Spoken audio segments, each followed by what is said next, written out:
ओम जयंती मंगला काली भद्रकाली कपालिनी दुर्गा क्षमा शिवा धात्री स्वाहा सुधा नमस्तुते। ओम सर्वचैतन्य रूपां तामाद्यं विद्यां च धीमहि बुद्धिं या न प्रचोदयात्। हरे कृष्णा। तो आप सभी का स्वागत है श्रीमद् भगवत देवी महापुराण कथा श्रृंखला में।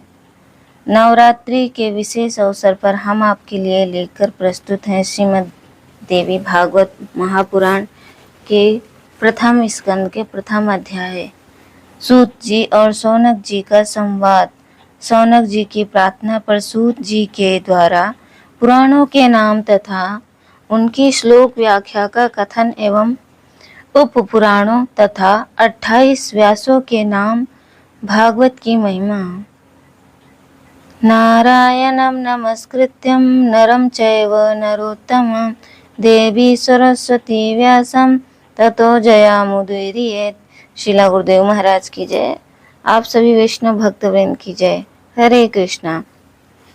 जो सर्व चेतना स्वरूपा आदि अंत से रहित एवं ब्रह्म विद्या स्वरूपिणी भगवती जगदम्बिका हैं, उनका हम ध्यान करते हैं। वे हमारी बुद्धि को तीक्ष्ण बनाने की कृपा करें। शौनक जी ने कहा, महाभाग सूत जी, आप महाभाग एवं पुरुष श्रेष्ठ हैं, क्योंकि आपने परम पावन पुराण संहिताओं का भली भांति अध्ययन कर लिया है। अनघ मुनिवर व्यास ने 18वां पुराण का प्रणयन किया है और आप अध्ययन करते रहें। वे सभी पुराण बड़े ही अद्भुत हैं। मानद सत्यवती नंदन व्यास जी के मुखारविंद से 5 लक्षणों एवं रहस्यों सहित उन संपूर्ण पुराणों का अच्छी प्रकार जान गए। आज हमारा पुण्य फल दानोन्मुख हो गया, जिससे आप इस पावन क्षेत्र में पधारें। मुनियों का विश्राम देने वाला यह क्षेत्र ही उत्तम एवं कली के दोष से रहित है। सूत जी, यह मुनि मंडली पुण्यदायी पुराण संबंधी कथा सुनने के लिए उत्सुक हैं। आप सावधान होकर हमें सुनाने की कृपा करें। महाभाग, आप संपूर्ण शास्त्रों के वेता एवं त्रिविध तापों से रहित हैं। तो हमें एक चीज़ का ध्यान रखना है कि जब भी हमें अपने घर या परिवार सहित मिलकर कथा का आयोजन करवाना है, तो सबसे पहले विनीत भाव से जो साधु संत सन्यासी हैं, उनसे विनीत विनम्र होकर उनसे प्रार्थना करनी चाहिए।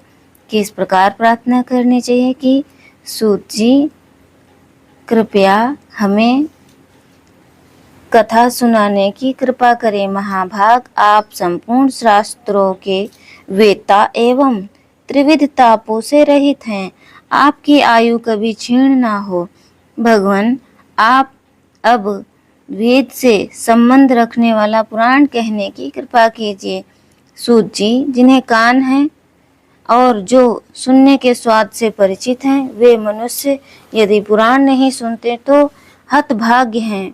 जिस प्रकार षड्रस के स्वाद से जीभ तृप्त हो जाती है, वैसे ही विद्वान पुरुष के वचनों से कर्णेंद्रियों को महान आनंद होता है। जिनके पास कान है वो कथा का श्रवण नहीं करते, भगवान की लीला का श्रवण नहीं करते, तो उनके पास कान होते हुए सांप रहने के बिल के समान है। यह सभी जानते हैं कि सर्पों के कान नहीं होते, तब भी मधुर स्वरों को सुनकर वे अपनी सुध बुध खो बैठते हैं। फिर कान वाले मनुष्य यदि सद्वाणी नहीं सुनते तो उन्हें बहरा ही क्यों ना कहा जाए। अतएव सौम्य ये सभी विप्रगण कथा सुनने की अभिलाषा से सावधान होकर नैमिषारण्य क्षेत्र में बैठे हैं। कली के भय से इन्हें महान दुख हो रहा है। जिस किसी प्रकार से समय जो बीत जाता है, अज्ञानी जनों का समय विषय चिंतन में और विद्वानों का समय शास्त्र लोकन में बीत जाता है। यह अनुभव सिद्ध बात है। अपने सिद्धांत को परिपुष्ट करने वाले अनेकों अद्भुत शास्त्र हैं। उनमें भांति भांति के सिद्धांतों का विवेचन किया गया है तथा उनकी पुष्टि में प्रबल प्रमाण दिए गए हैं।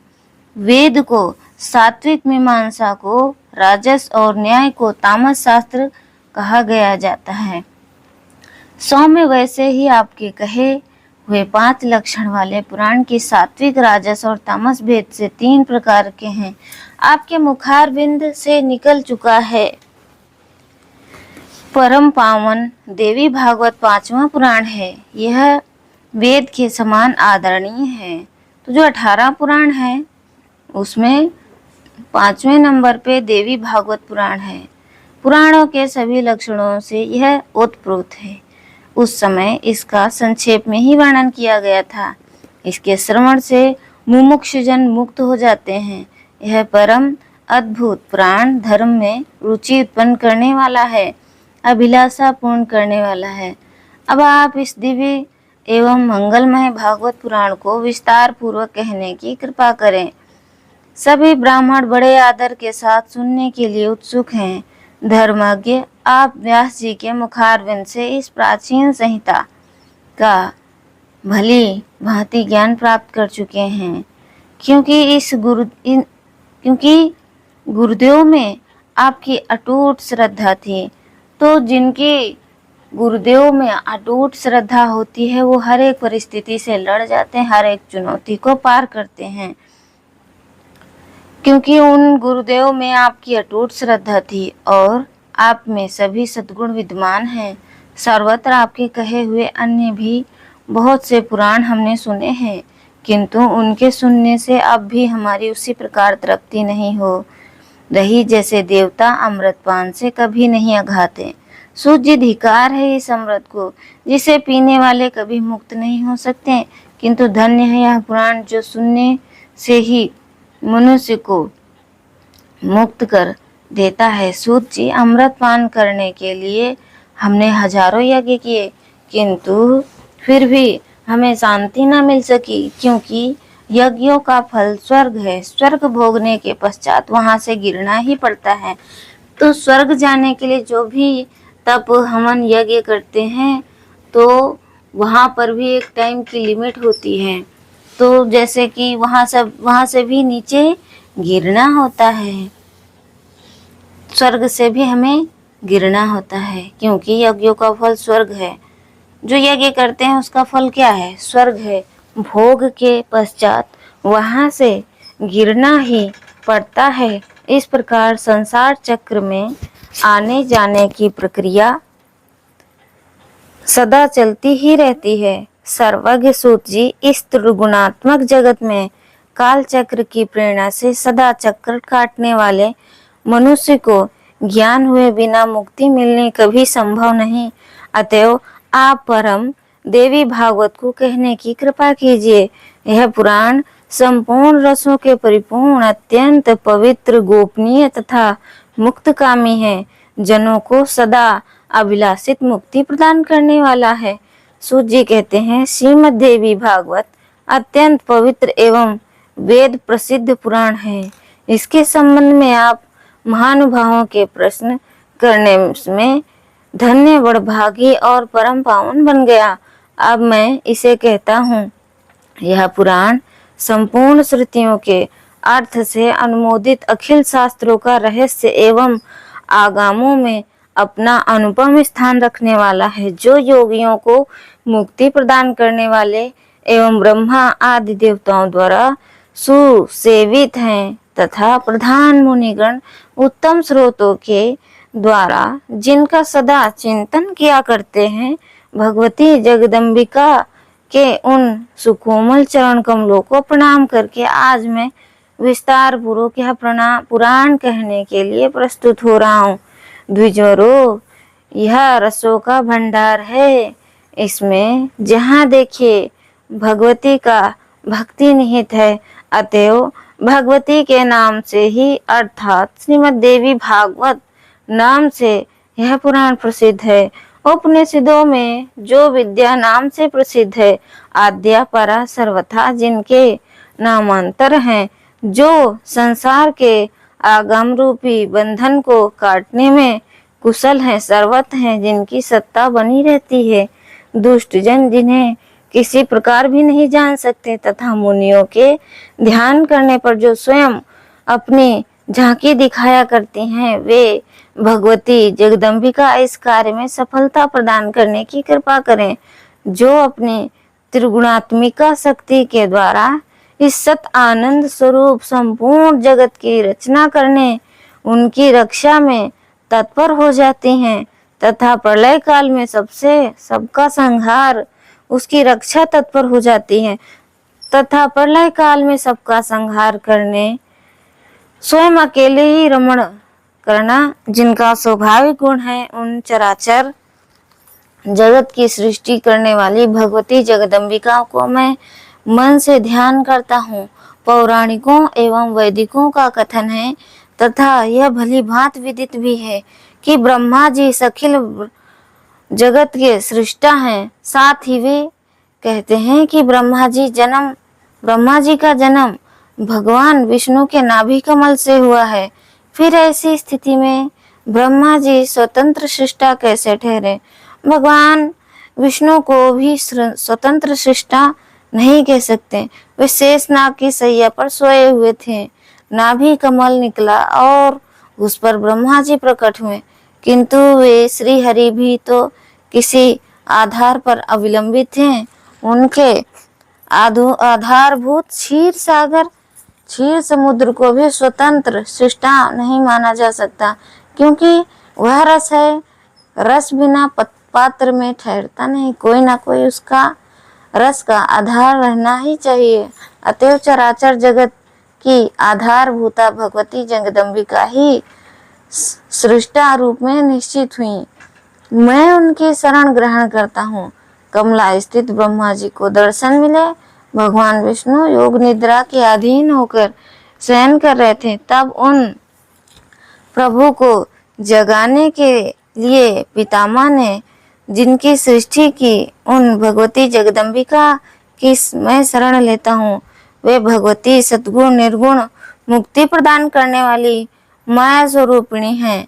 अब मैं उनका ध्यान करके संपूर्ण पुराणों का कथन करता हूँ। मुनिगण सुनने की कृपा करें। श्रीमद् भगवत देवी भागवत सबसे उत्तम एवं पारम और पावन पुराण माना जाता है। इसमें 18,000 श्लोक हैं। संस्कृत भाषा में इसकी रचना हुई। वेद व्यास जी ने सुंदर 12 स्कंदों में से इसे सजाया। पूरे पुराण में 318 अध्याय हैं। प्रथम स्कंद में 20, द्वितीय में 12, तृतीय में 20, चतुर्थ में 25, पंचम में 35, षष्ठ में 21, सप्तम में 40, अष्टम में 24, नवम में 50, दसम में 13, एकादशम में 24 और द्वादश स्कंद में 14 अध्याय। महात्मा पुरुषों का कथन है कि इस पुराण में इस प्रकार तो अध्याय हैं और 18,000 श्लोक हैं। सर्ग प्रतिसर्ग, वंश वंशानुकीर्तन और मनवंतर वर्णन आदि पुराण विषयक 5 लक्षण इसमें विद्यमान है, जो निर्गुण है, सदा विराजमान रहने वाले हैं, सर्वव्यापी हैं, जिनमें कभी विकार नहीं होता, जो कल्याण विग्रह हैं, योग से जानी जाती हैं तथा सबको धारण करने वाली तुरीयावश संपन्ना है। उन्हीं भगवती की सात्विकी, राजसी एवं तामसी शक्तियाँ स्त्री की आकृति में महालक्ष्मी, महासरस्वती, महाकाली के रूप में प्रकट होती हैं। संसार की अवस्था दूर करने के लिए इनका अवतार होता है। इन 3 शक्तियों को जो शरीर धारण करना है, इसे ही शस्त्रज्ञ पुरुष सर्ग कहते हैं। सृष्टि, स्थिति और संहार का कार्य संभालने के लिए ब्रह्मा, विष्णु और रुद्र से उन आद्य शक्ति का प्रकट होना प्रतिसर्ग माना गया है। चंद्रवंशी और सूर्यवंशी राजाओं के उपाख्यान तथा हिरण्यकश्यप प्रभृति दैत्यों के प्रसंग का वर्णन वंश कहा गया है। स्वयंभू मनु आदि प्रधान मनुओं का वर्णन और उनके समय का जो निर्णय हुआ वह मनवंतर नाम से विख्यात है। फिर उन मनुओं की वंशावली विशद रूप से वर्णन किया गया। यह वंशानुरचित हो गया। इन 5 लक्षणों से यह पुराण सुशोभित है। महाभाग व्यास जी ने 1.25 लाख श्लोकों में जिस महाभारत की रचना की वह इतिहास कहलाता है। महाभारत में भी ये 5 लक्षणों हैं। 4 वेद और 5वां श्री महाभारत और वेद तुल्य माना गया। सौनक जी ने पूछा, सूत जी, आप सर्वज्ञान संपन्न हैं, अब हम यह सुनना चाहते हैं कि पुराण कितने हैं और उनमें कितने श्लोक हैं। विस्तार पूर्वक बताने की कृपा करें। हम लोग कलयुगी के कुचाल से डर कर नैमिषारण्य में ठहरे हैं। ब्रह्मा जी ने अपने मन से चक्र निर्माण करके में दिया और कहा, तुम लोग इसी के आश्रम में रहो। साथ ही हम सब लोगों से यह भी कहा कि इस चक्र के पीछे पीछे जाओ। जहाँ इसका हल गिर जाए या वह स्थान परम पावन है, वहाँ कभी कलयुग का प्रभाव नहीं पड़ सकता। अतः जब तक फिर सत्ययुग नहीं आ जाता तब तक तुम्हें वहाँ रहना ही चाहिए। तब हमने ब्रह्मा जी की आज्ञा सिरोधार्य करके वहाँ की बात सुनी और संपूर्ण देशों को देखने की इच्छा से तुरंत चल पड़े। यहाँ आकर सबके सामने इस चक्र को घुमाया, इसके आरे चारों ओर घूमने लगे। जहाँ इसकी नेमी हाल गिर गई वहाँ परम पावन स्थल नैमिषारण्य कहलाने लगा। कली की दाल यहाँ नहीं गलने पाती, अतएव कली का डरे हुए मुनियों, सिद्धों और महात्माओं को साथ लेकर मैं यहाँ ठहरा हूँ। सतयुग न आने तक किसी तरह कालक्षेप हो रहा है। सूत जी, समय भाग्यवश आपका दर्शन हो गया। अब आप वेदों से संबंध रखने वाले परम पावन पुराणों की कथा कहने की कृपा कीजिए। सूत जी, आपकी बुद्धि बड़ी विलक्षण है। सभी लोग आपको मुखारविंद से कथा सुनने के लिए उत्सुक हैं। अब हमारे कोई दूसरा धंधा नहीं है। हमने मन को एकाग्र कर लिया है। सूत जी, आप दीर्घ काल तक वर्तमान में रहें। कभी भी दुख और संताप आपके पास ना आ सके। अब आप पुण्यमय एवं कल्याणकारी देवी भागवत सुनाने की कृपा कीजिए। इसमें धर्म, अर्थ और काम इन तीनों पुरुषार्थों का विस्तार पूर्वक वर्णन है। ब्रह्म विद्या भी कही गई है। फिर उसकी जानकारी हो जाने से मोक्ष भी सुलभ हो जाता है। सूत जी, मुनिवर व्यास जी के मुखारविंद से निकली हुई यह परम पावन कथा मन को मुग्ध कर देती है। इसे सुनकर हमारे कान अतृप्त हो जाते हैं, जिससे सभी गुण संपूर्ण जगत की रचना करने वाली जगदम्बिका की नाट्य सरखी लीलाओं से जो ओतप्रोत है तथा जिसके प्रभाव से सारे पाप विलीन हो जाते हैं, उस परम पावन अद्भुत तथा भगवती नाम से शोभा पाने वाली श्रीमद् भागवत देवी नामक पुराण को प्रकट करने की कृपा कीजिए। सूत जी कहते हैं, मुनिवरों सुनो। सत्यवती नंदन व्यास जी के मुखारविंद से मैंने जितने पुराण सुने हैं उनका अनुपूर्वी तुम्हारे सामने उल्लेख कर रहा हूँ।